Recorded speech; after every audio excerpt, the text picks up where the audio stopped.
Ces photos de fumeurs de cannabis sont tout sauf stéréotypées. Cannabis, avachi sur son canapé, les pieds sur la table, avec à proximité de la nourriture, de la malbouffe de préférence, et un joint à la bouche, les yeux rouges, dans le vague, un sourire léthargique aux lèvres. Voilà le cliché du fonce des consommateurs de cannabis en langage correct. Pourtant, cette image stéréotypée n'est plus vraiment représentative. Aux États-Unis, alors que de plus en plus d'États envisagent de légaliser l'usage récréatif de la marijuana, une campagne de la Drug Policy Alliance, DPA, lutte contre ces clichés. C'est à Boulder, dans le Colorado, où l'usage récréatif de la marijuana est légal depuis novembre 2012, que la DPA a choisi de créer sa campagne, devant l'objectif du photographe Darren Harry Frisbee. Des adultes de 30 à 60 ans ont ainsi été photographiés dans leurs activités quotidiennes, tout en consommant de la marijuana sous des formes variées,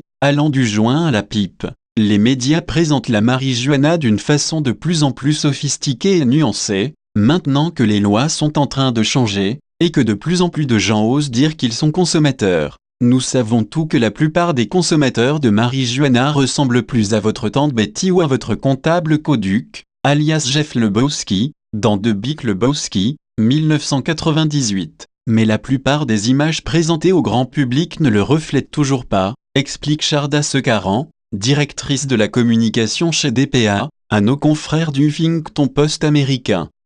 Le cannabis est considéré par au moins 4 études officielles, dont l'OMS, comme moins dangereux pour la santé que le tabac ou l'alcool. Cette drogue peut entraîner une dépendance psychique, mais la dépendance physique n'existe pas pour le cannabis. Il n'existe pas non plus d'overdose de cannabis. Le lien entre baisse des capacités intellectuelles et consommation de cannabis n'a pu être fait que dans le cas de sujets adolescents, et non adultes. La France est le pays d'Europe possédant la législation la plus répressive à propos du cannabis, et c'est le pays qui compte le plus grand nombre de consommateurs, notamment mineurs, ainsi qu'une des plus fortes augmentations de ce nombre. Le Portugal au contraire est l'un des pays les moins répressifs, sur l'ensemble des drogues, alors qu'il y a 20 ans il comptait un des records d'Europe du nombre de drogués, il connaît la plus forte baisse depuis la dépénalisation. Le record de saisie de drogue, et une économie considérable, la prévention et les soins coûtent moins cher que la répression. La légalisation encadrée du cannabis permettrait d'une part de garantir la qualité du produit,